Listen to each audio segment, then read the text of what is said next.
Hi guys, welcome back to my channel, and if you're new here, welcome. I've just got a few little updates, and then we have a guest tonight, which is great. So for Let's Talk Music, we go and check out my last interview I did with Mr. Thomas Peppard. Absolutely amazing. He is playing my gig actually, which is what I'm going to go on to next. So on the 26th of November at Bear Cave in Bournemouth, I'm doing a gig. I'm not actually doing it because I'm not playing, but I'm organising a gig called Rock Beats Cancer, where we're going to raise some money for Teenage Cancer Trust, hopefully. £7 a ticket. We have Thomas Peppard. I always pronounce the next band wrong and they're going to hate me forever. Pacinium, Regional One, and Dralian headlining. So yeah, get down there if you can. I'm really excited for my next guest. Actually, I saw him live a couple of weeks ago now, I think. A couple of weeks ago. So yeah, I'm just gonna roll into that. So yeah, so Seeking Benjamin. Did you want to introduce yourself actually? Hi, I'm Ben, Seeking Benjamin. How are you? Yeah, not bad. How are you? I'm very well, thank you. Very well. Good. Thanks for agreeing to come on. Okay, you're very welcome. So I like to start my interviews with a bit of an icebreaker. I don't know if you've actually seen any of my other ones, but I have a bit of a weird icebreaker that some people are like, oh, and some people find it great, but I'm going to start it with that anyway. So if you could describe your personality as a colour, what would it be and why? It would be orange, and it's because I'm bright and shiny, and it also represents the seasons that I love, such as like autumn. So yeah, orange is my colour. It's also cool. My logo colour on my van, because when I'm not doing music, I'm a builder, so we had to choose colours, and a partnership between me and my dad, and he chose blue, and orange is my colour because I like to be bright and cheerful. That's really cool. That's the first time I've got like a bright colour. Normally I get like black, purple. Well, because normally I interview like, I don't know, like bands that are trying to be cool rock stars, and they're like black. And a fun fact, I'm not stealing this from, no, I can say it because he said it in my interview. Stevie from Regional One, he's colourblind. Oh, wow. Yeah, so when I first did that question with him, he just looked at me like, grey. And I was like, wait, what's going on? And like the whole band were like, he's colourblind. And I was just like, oh, right, okay. Moving swiftly on. Yeah. Okay, so I think we've actually scheduled this interview at a really good time for you, because is your Christmas single, has it just come out? It will be coming out on Friday the 18th. Friday. So yeah, it's really good times. That'll be the second single that I'll have released this year, and it's nice and bright and Christmassy. Gives you a nice nostalgic, warm, fuzzy feel. So that's cool. I like that. I like Christmas. I love Christmas. Christmas is my favorite time of year, so I'm all down for that. So other than that, and I saw you like I said a couple of weeks ago, and I was I was there obviously for Regional One, but you were on first. I always like to try and get to see any band I go to see. I always try and see the support acts. Like just, you know, they need the support as well. And on top of that, sometimes they're better than, not very often, but sometimes they're better than the main act. And you were just incredible. You've got an incredible voice. Thank you very much. Yeah, and I thought I have to chat to this guy. I have to get him on my channel. So what else other than the Christmas single have you got coming up?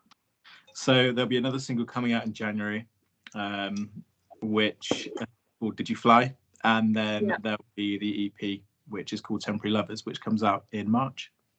So that's exciting times. I was talking to Tom, the guy that produces my music over at Mill Farm Studios, about doing a tour of the South to play with a band. So it won't just be me. There'll be another guitarist, bassist, and drummer playing venues over the South. So that'll be great. Yeah, that sounds cool. And it sounds like 2023 is going to be a big one for you. Yeah. Yeah, I feel like the music industry at the moment is growing massively. I was really worried about it during COVID. I won't lie, and during lockdown I was like, are we actually going to come out of this? Are we actually going to have any live music again? But it's like almost done like a 360, and it's kind of got bigger, I think, especially like local music. Yeah, definitely. And I think there's a lot of local musicians, especially down in the Bournemouth area, that are supporting one another, which is great. And I think it's becoming less of a let's fight against one another to actually, let's try and help, because, everybody needs the help.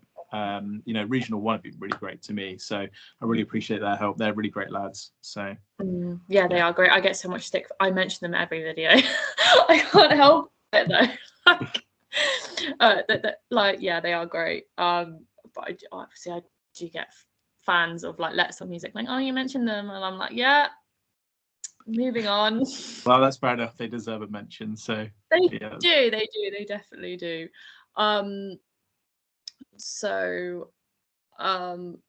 Right, where was I going with that? So 2023 is looking a good one for you. Yeah. Do you actually, just aside from music for a minute, have any other hobbies other than music, or is like your life music? Sadly, hobbies wise, music is my life. So I mean, I have a full-time job that pays for me to do the music, which is construction, and then I have a son who's 9 years old, and he actually helped write the new Christmas single that's coming out. So and it's the new Christmas single that's coming out is to raise money for a charity called Cots for Tots, who are part of the Wallace and Gromit appeal, and they help sick babies and children in Bristol. And Oscar, my son, spent 4 months there when he was born, and he was in intensive care. And this song's our way of giving back. Oh, yeah, that's really nice. Especially I think like Christmas singles and stuff, because it's such a nice time of year to be doing something like that. Especially if it's aimed at giving money back for like children as well. I always think Christmas is about kids, but maybe that's just because I have children, and the mindset changes once. Yeah, it does. I mean, I actually stopped enjoying Christmas for a few years as I was growing up. You just kind of become an adult, and it loses its magic a little bit, and then you have a kid, and I feel that that brings the magic back to Christmas, because you kind of relive it for them. Which is great. No, I get that 100%. So music wise, what inspired you? What was the moment you were like, yeah, that's what I want to do? Well, a long time ago, when I was in school, I used to listen to my uncle's band. He was in a band that traveled all over Europe called the Unchained, and I sneak up and listen to them in practice. And then he helped me write songs at the age of 10. And from that moment I was hooked, and I was like, I love this, and it's great. And then when I was in high school, or whatever you want to call it, I was in a band, and I became the frontman of a band called Discharge, and I really enjoyed that. It was great, playing music with some great friends was brilliant. And from that moment, it was kind of like, this is what I want to do. And I had a 10-year break. When my son was born, I kind of stopped, and just recently, over the last year, since last September, I got back into it. And a year later, nearly 2 singles, and starting to really push through the ranks, which is great. Yeah, that's really good. So the name Seeking Benjamin, where'd it come from? So I give a different story for this every time, and I think that it's quite elusive.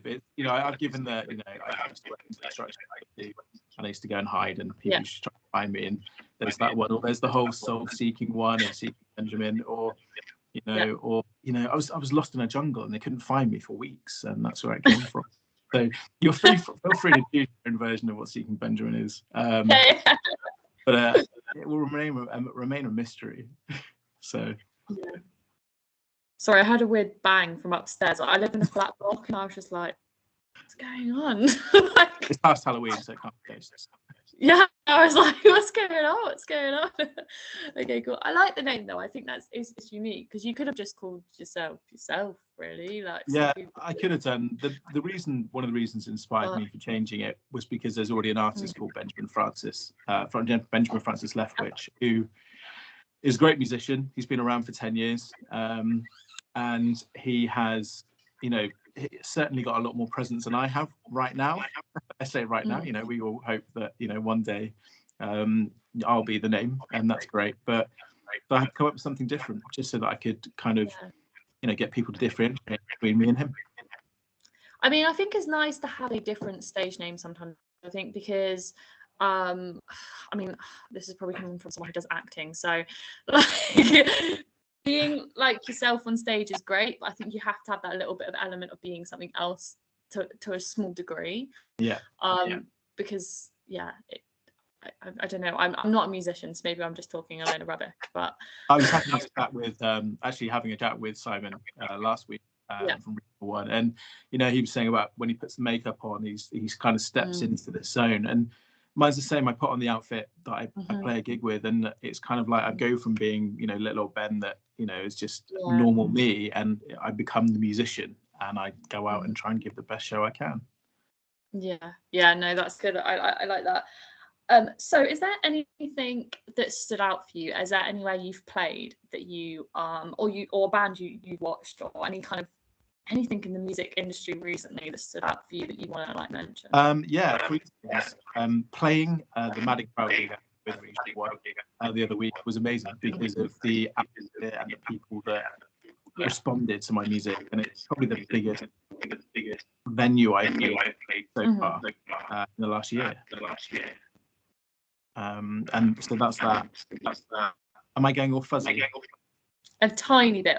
I can hear what you're saying though. You're a little bit fuzzy, but we're like we can hear what you're saying. It's fine. That's good. And then recent gigs that I've been to, I actually went to Bob Dylan the other night.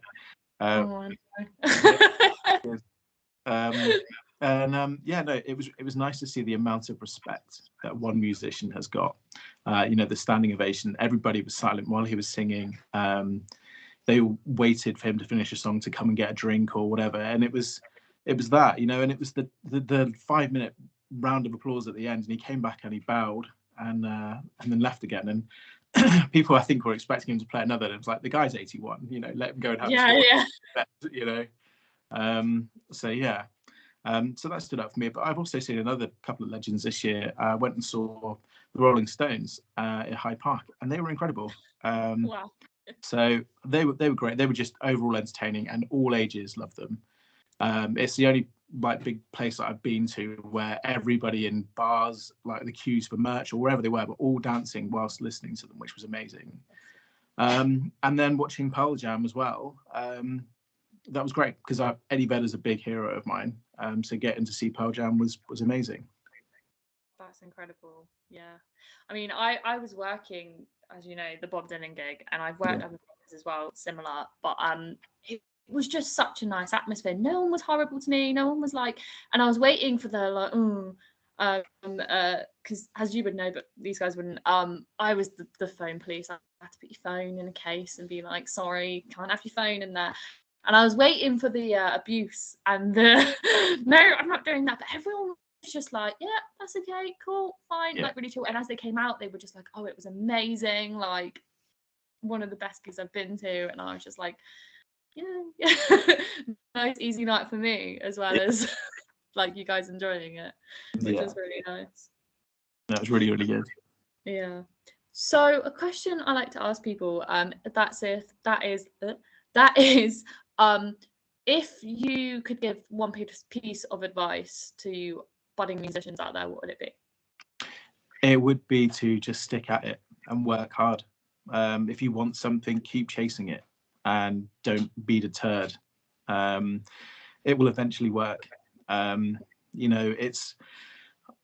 spent a crazy year achieving an incredible amount of stuff, and it's only been through hard work. And I've had a great team of people around me that have really helped. Hannah, who you probably met at the Madding Crowd, she does all my photography and media stuff. She's incredible. you know, she's, without her, I wouldn't have anybody to be able to show my journey, which has been, you know, great. It would just be me, and how lonely would that be? Yeah. So yeah, my advice is work hard and keep going. Yeah. I mean, it's the same for like theatre. I have the same questions people give to me for theatre and for acting. And it's like, if I'd given up, I wouldn't be here. And I haven't really got anywhere massive with it, but like still wouldn't have got as far as I did if I'd given up. And I have a little saying, and I use it a lot. And it's, when you think about giving up, remember why you started. Yeah. And for me, that's like think back to why you started doing this. And if your goal is still the same, then don't give up. I feel like if your goal maybe changed or something's changed within that, then maybe it's not right for you anymore. But like, yeah, just remember why you started, I think is a good one from me. Yeah, it definitely is. I mean, my goals now change because I think that I try and achieve them. So it was like chase the first single release. Yeah. Then it's like chase the EP, and then it will be chase the album, and then it will be chase the tour, chase this, chase that. Yeah. And it's just small steps, you know. But in my head, I've got like a 2 and a 5 year plan, and I know where I want to be. Yeah. And I think it's always good to have goals that you can set, realistic goals as well, because you think that you're going to be playing in Glastonbury the first year you start music. That's a very high goal, and you'd have to be incredibly lucky. So, and my son's great uncle is Michael Eavis, who runs Glastonbury, and I'm not even in with a shout yet. So, you know, that's hard to play. So yeah, set realistic goals. Yeah, definitely. So do you prefer writing songs or playing live?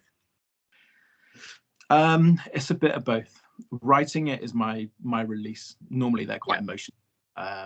And for me, when I write them, it helps to get that out. And then playing them is a whole different experience, because after I've written it, it's kind of like that's done with, and then you play it, and when other people enjoy it and it affects them, that's when you get the enjoyment back again. So if someone smiles or they cry or they dance to your song, whatever it is, that's what gives back to me. That's when I go, I know why I'm doing this now, you know. So yeah, I enjoy both parts probably equally, but obviously the writing comes first. Yeah. Have we lost you? Are we still good? Are we good? I'm still here. Good, cool. I was just checking.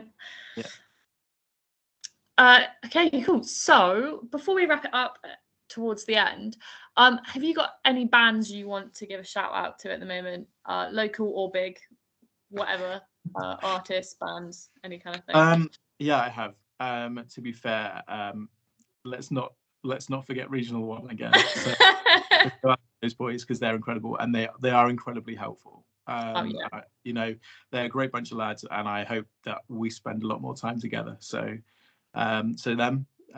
There's another band who I've been supporting over the last year called 2 Foot Moose, and they have given me tons of support. They've been really incredible. They've given me the opportunity to share my music with so many people. So them, and there's another artist that comes out of the same studio as mine. His name's Connor Smith, and he's just genuinely one of the nicest lads that I have managed to share a stage with. So a good shout out to him too. Yeah, I want to add one of my own in there actually. A couple of weeks back now, I saw a band called Galaxy Thieves. Yeah.